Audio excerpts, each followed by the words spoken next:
Yes, y'all.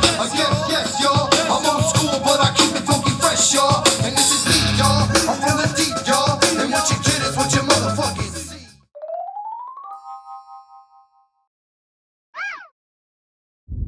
Welcome back, humans! You know what day it is. And before I get started, I would appreciate it if you would smash that like button, hit me with a subscription with those notifications, because I'm here twice a week. My name is Jaime, and I'm ready to vent, humans. So I come across this video. It's a pretty funny video, and I seen some clips. I mean, it wasn't funny. It was funny to the fact that about it not being funny is what made it funny to me. I guess if that makes sense. I don't know. But it was like when Joe Rogan was getting all this heat when they were talking about what medications he was using and things like that, and where CNN was like doubling down on saying he was using horse medicine, and after Gupta got confronted on those guys telling lies. Excuse me. And so I guess and then SNL decided to have fun with this, and they doubled down on the same thing. So they go out here and they have what's his name, Pete Davidson, play Joe Rogan. They got him in a bald cap, and they have him dressed as Joe Rogan, and they're saying like, "Oh, here's our medical advisor," and they brought him out as he was supposed to be Joe Rogan, but man, he didn't even look like Joe Rogan. I was like, "What the hell, man?" It was weird. I mean, and the joke was stupid as shit. It was like not even funny. So he came out and he was eating all these pills, and it was just like this corny shit. But the bad thing about it, like I said, it was like the worst. He did not look like Joe Rogan at all. And plus, like the guy that was playing Big Bird was short, and I remember Big Bird being tall, and I know Joe Rogan is short. It was like backwards too. It was also like alternate universe shit. They didn't even have that right. No, but he didn't even look like Joe Rogan. He looked like a young Kojak. It was weird. It looked like it was just a weird like. It looked like a weird like an Uncle Fester on crack. And that's pretty bad because Uncle Fester's already jacked up looking. But I guess, I don't know. SNL was probably reaching to try to, push the boundaries of their sketches or something like that. But I didn't even think it was funny at all. I thought it was kind of whack. And I don't know, man, because their ratings have been really bad lately. I don't even know the cast members. And they've been bad for a kind of a long time. They had some good people a few years back, and I don't know what's going on there now. Because every time I try to watch, it's kind of really bad. It's just not that funny. But, man, this dude did not look like him at all, man. He looked like a bad version of anybody bald. Any person bald with a bad version of them is like, what do you look like with this mask? I don't know, man. It was about as funny as like Alec Baldwin's gun safety on the movie set. That's about as funny as it was. It was funny as that shit. So you can get a grasp. I mean, I'm sure you've seen it. It's nothing new. But I just thought it was hilarious the way the look of this dude. I mean, just look at his head. Like, his head was just like all... He did not look like Joe Rogan. And I don't even know if he was trying to do like a voice. He just like... I don't know if Pete Davidson ever does try to do a voice. I don't understand him too sometimes, I guess. Like, I don't understand like... Some things he used to do on the weekend updates, I didn't really find him too funny sometimes. And then I see him in like some interviews and things like that, and I still don't. I don't know what it is. I guess I don't get it yet, I guess. I don't know. I just ain't caught on. Maybe because I'm older. I don't get it. I'm trying to get it, but I don't get it. It's kind of wild, man. But they try to double down on these things, like I said, when they don't know nothing about it, or they do know the facts, but they just resist. They resist the fact because they're all bought and paid for, like I spoke before in a previous episode. So they have to, like, follow the law. They have to follow their laws. They get, like, this private law book. And that's like when you're famous and stuff, you got to listen to who your bosses say. So they're like, we're going to rip on this dude. We're going to tell him these things. But sometimes you need to know, like, when to be quiet on some certain aspects. I mean, he had, like, proof of that it was not, like, an animal medicine. He had, like, physical proof right there in front of the camera, everything. And they still resisted. They still, like, couldn't resist themselves to go and sit there and still say he took animal medicine. But sometimes I think as a actor or whatever position of entertainer you are, I feel like you got to take a stand. But I guess you could be risking all your career over this. Some of your fans might, they might just smear your career, and it doesn't matter how many fans you got, you might not make it back. Some have, fortunately or unfortunately, depending on how you feel about whoever the individual is, have an opportunity to come back. But some of them guys need to know when just to be quiet. Like urinal etiquette. Like you walk into a strange place, into a urinal, you got to have etiquette. You got to know when to just shut up. Read the room. You should read the room and know when just to be quiet. Because it's like, just like I said, just like urinal etiquette, man. Not everybody in the urinal is going to want to just have a conversation going to take a piss. Read the room. But anyways, on a scary note, I'm sure you all heard, the president passed over power to Vice President Kamala Harris, and a lot of people freaked out and said this was like the scariest 85 minutes of their lives. Because they didn't know what was going to happen. Like, what was she going to do in 85 minutes? I mean, come on. Everybody was freaking out. I guess he had to go get a procedure, the colonoscopy. And there was rumors of when he had that big outburst in front of the Duchess that he did more than just had a big fart. I guess he could have sharted, I guess, or, they said he fucking soiled himself. He filled up his Depends, who knows. But don't know if that's true or not, but I know the fart was legit. But I know he did have to get a colonoscopy. They passed the power over to her.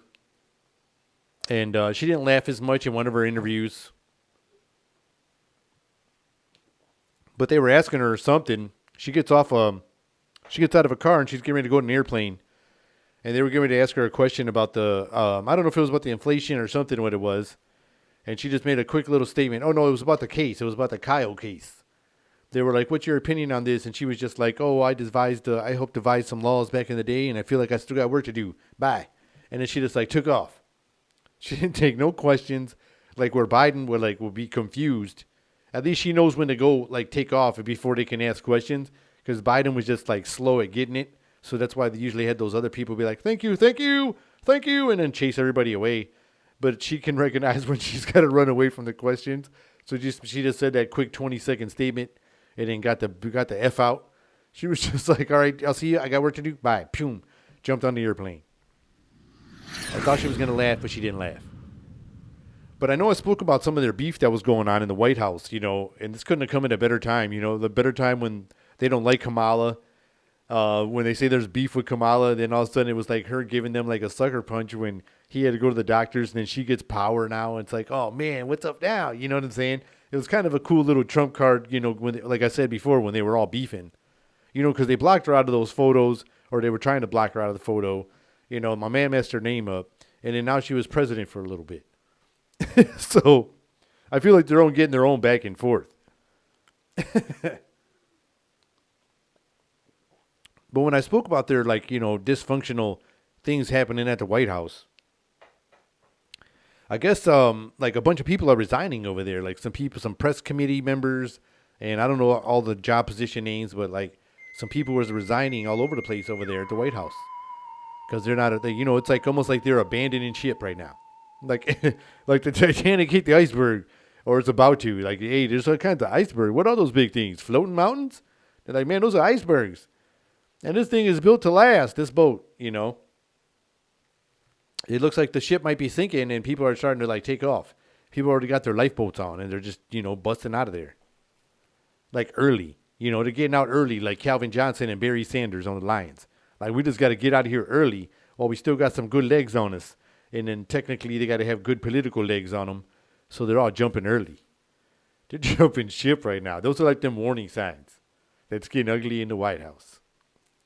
And then you see all these articles. You don't know how. Oh, I lost my audio again, I think. Oh, check 1, 2. My bad. I think I got it again.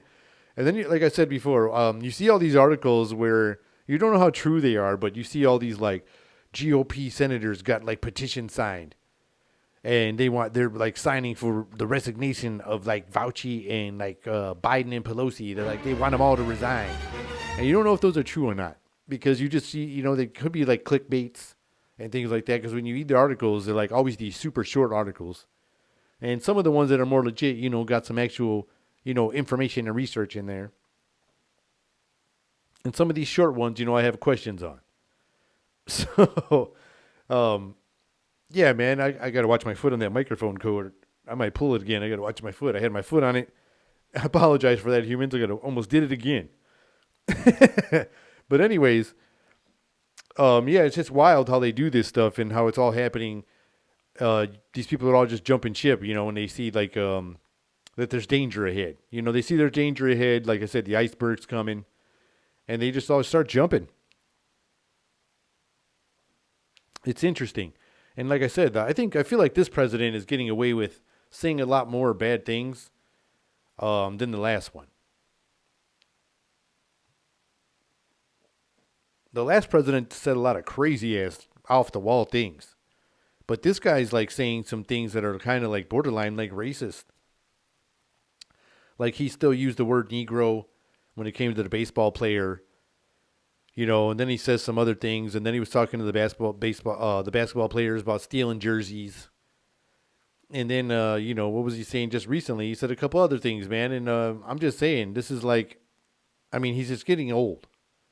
It's very obvious. So I don't know what they're going to do if those guys are doing, if those articles are true, and they are doing, asking them guys to resign. Maybe you should listen, man, because go play some golf or something. Do something easy. Or like when they showed you playing playing those video games, man. Go back to your video games and leave the job to somebody that can do this. And my other thing is, like, why do presidents always got to be so old? Like, regardless if you do it, like, why do all the presidents got to be so old? I think they should lower the entry level of this thing because they just, like, are super damn old. And then you bring in, like, a young president at the youngest age or whatever, and they're like, oh, no, they give him a hard time. I think we need, like, younger people in there before they get, like, super old and crazy. Like what's happening before our eyes now. Like it's happening right in front of our eyes, like right now. And nobody seems to be giving a damn. But I do. I think it's kind of wild. I think it's kind of wild and scary. I kind of give a damn. Because he's slipping really fast, like I said before. And I just think it should be a younger person in the office. I think it should be younger people all over that place. It looks really bad. Like even Pelosi, man, she looks super old. You see her hands all like swelled up knuckles from all that arthritis.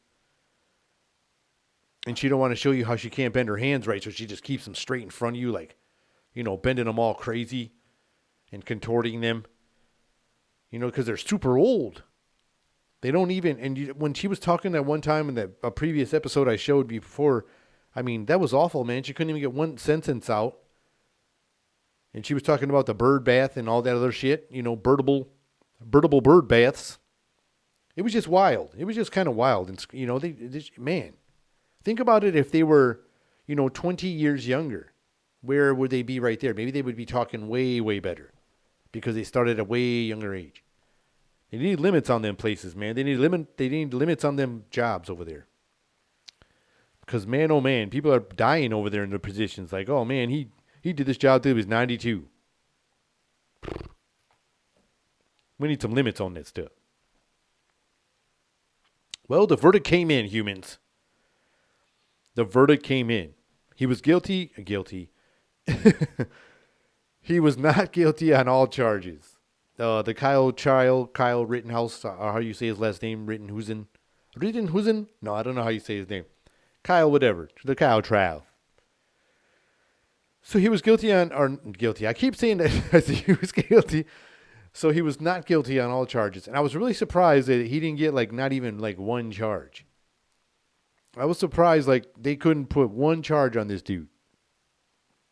And and they stuck to their guns, they stuck to the rights and all those laws and crap like that.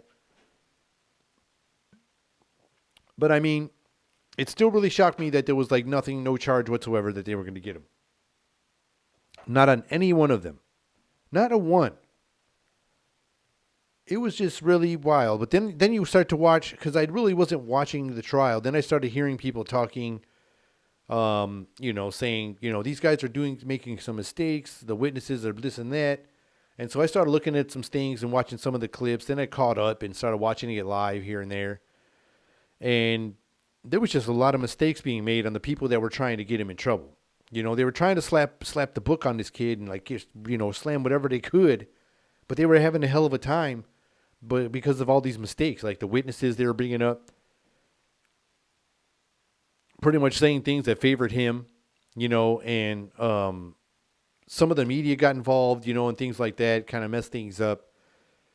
There was just a lot of things that were happening. This what I guess the prosecutor on the guy that was going, the prosecutor against him was, trying to, spin these angles that weren't there, these, trying to create things in the courtroom that kind of, was kind of messing things up as the case went on. And so I feel like there was just a lot of mistakes being made during the case. And I think that's what allowed the kid to walk. Do I agree with it? I don't know. Like, I really don't know. I don't think I do. I mean, I don't know if I agree with it. I understand with the right to, protect yourself and all those things. And it does appear to be self-defense. But then you look at the whole aspect of the thing. Like, there was people out there rioting and you're in the street with a gun. Like there's all those weird scenarios where you just you're pulled in many directions. And I'm not against or for any of, all the angles. I'm not trying to say like I'm for or against any of of all of this. I just think it's really the system is what more confuses me than anything. Like this system that we have, it's really corrupt in a way. It's not corrupt, but it has too many loopholes where, you would think nothing but the word corruption would come out when you look at it. But I feel like the media too had a big role in this gentleman walking, because they were, pushing angles that weren't there, pulling the racism thing, playing different types of clips of things and different types of sectional areas of TV, to sway people thinking of, have people thinking different ideas of the one individuals and other individuals. And it was just wild the way the media was doing this. And then I hear, like, they said there were people of the media following the juror members. And they were trying to, like, I don't know, get their picture or question the jurors. I don't know what they were doing. But that shit's like, I think that's illegal. I'm not sure. But kind of sounds like it would be. And that would have messed up the trial, too, right there. Those were things that could have just, messed things up right before they even, came to the verdict. But the media played a lot of role. And like I said before, man, the media's been, they've been having too much, like, too much pull around it everywhere these days. The media's got all this fucking power. And I feel like, that also needs some limits. I think the media needs, like, some restrictions or regulations. The way they're trying to put regulations on everything. Oh, excuse me. They're trying to put all these regulations on everything. And I think the media needs some. Just because of things like this could have, been another big, what is this, trial of the century or whatever they could have said. This could have been the next big one. Is it? I'm not sure. People are saying yes. I'm saying no. Only because we still got like a month to go in a year. You never know what could happen. You just never know. But, I mean, it just plays a little too much role in things these days. I just don't like it. The media is making, series on Netflix and all these other streaming services because of the media. The media catches wind and they send camera crews, and next thing you know, you got a series on TV. The media comes on and you're believing one thing, you're believing another thing, and, it's all craziness. And then there's a series on all the outcome and chaos that came from something the media said. It's wild. It's just wild, like I said. I just think the media needs some regulations. I think we really put some regulations on the media. I don't know about you humans. But like I said, the system also needs to be corrected. Maybe that needs a revamping. Because I feel like they were trying to use all these weird angles in a way. I don't know if I really like feel this like all the way for real. I don't know. It just came across as a thought more than like, oh, this is what I believe. But I was kind of thinking in like my own conspiratorial way that maybe they were using all these angles because you heard these guys before that they were all trying to come after our guns before. So they were using these angles and using this court case to hopefully pull something off to affect our Second Amendment. And, to come after the guns. But it was just me messing around, like I said, with my conspiratorial thoughts. You know, and it was just a weird angle. But then I go back to, like I said, back to this law system. The murder charge, the murder charge is one of those crimes where it doesn't seem to have like a set, sentence installed. You got like misdemeanors and felonies and like drug charges. Those things have like set numbers on charge. Oh, you're going to give 5 to 10 or 10 to 20. I don't know what all the numbers are. Just throwing them out there. But there's numbers set to those things. And then you got murder, and you don't see like a number set, like murder, 20 years, 30 years. It doesn't say anything. So it's kind of weird and tough, And it's also believes that like that's why it's one of the toughest charges to put on someone, unless you have them definitively like, the DNA and like, the straight up the most craziest evidence possible on this person. Otherwise, you're going to have a hard time putting it on them. Which I think, for an example, is why I feel like when they go after mobsters, possibly a lot of those mobsters have killed lots of people, and they don't get them on murder charges. They end up getting them on something called like racketeering, or they try to get them on like tax evasion. Because they're trying to get them on all these murders, but they can never pin them on those for definite. And these guys, they have to spin around this charge that has all these loopholes. In my opinion, this is only, I'm not saying it's just my opinion. I'm just kind of thinking like in this way, putting all these scenarios together.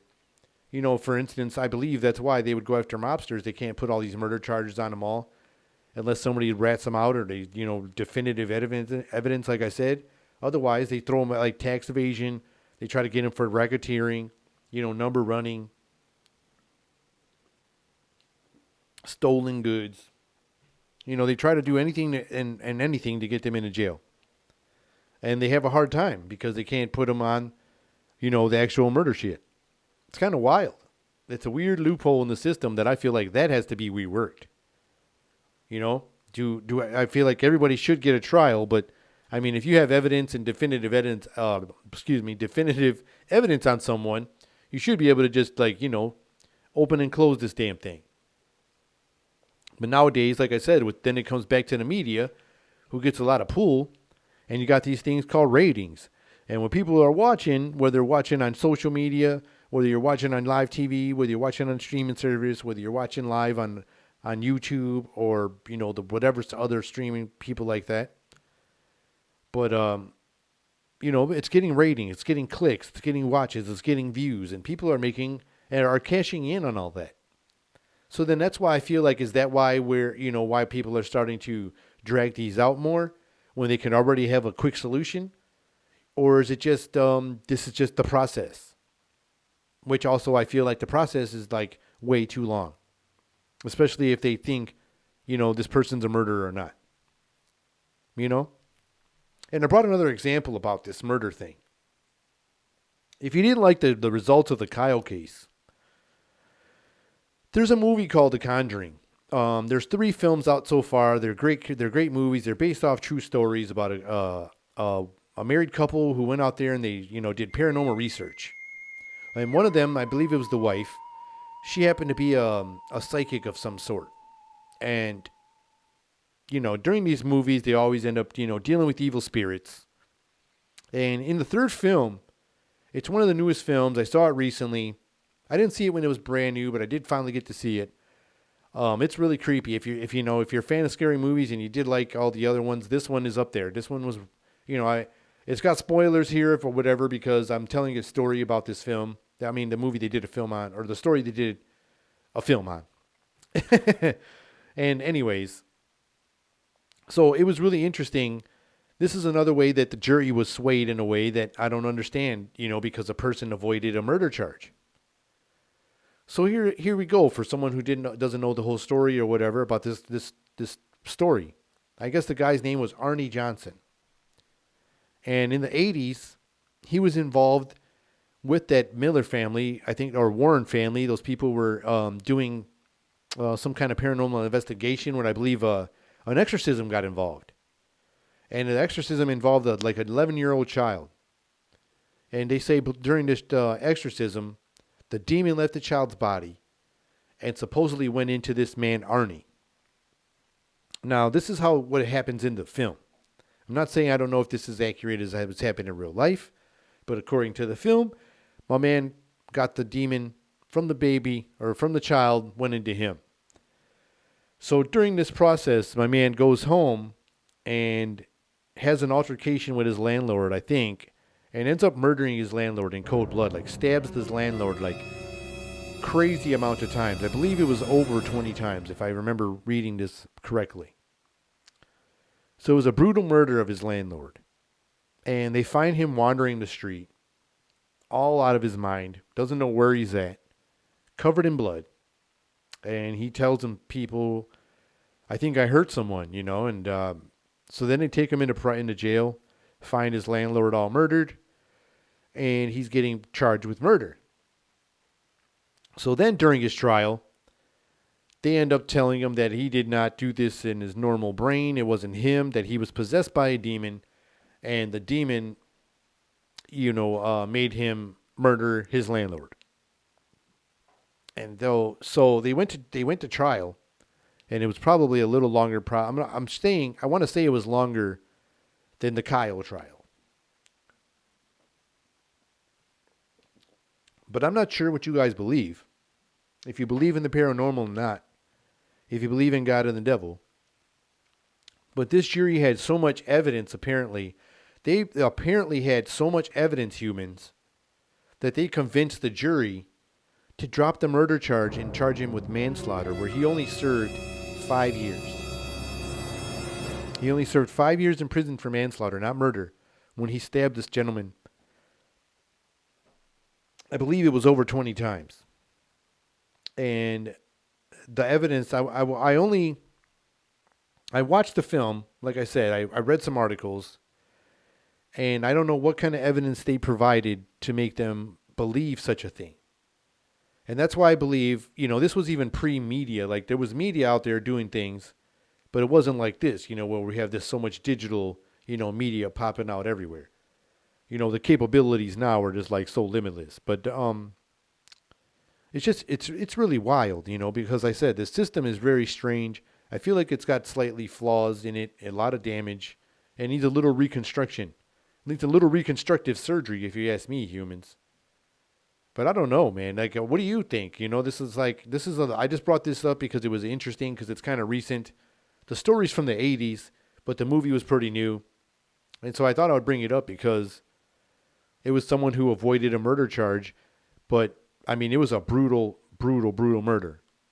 The photographs were very graphic, and apparently there was some audio that was used in the courtroom that were so convincing that some of the people got, sick and were, crying and, asking the judge to stop some of the recordings of the audio.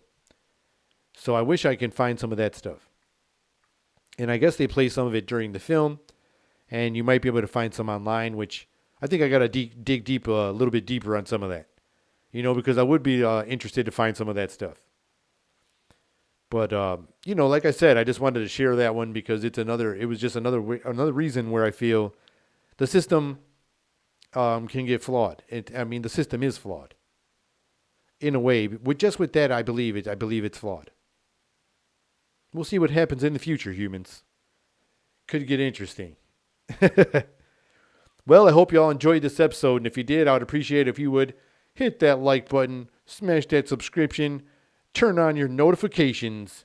My name is Jaime, and this has been another episode of Meant to Vent. Till next time, humans. See ya.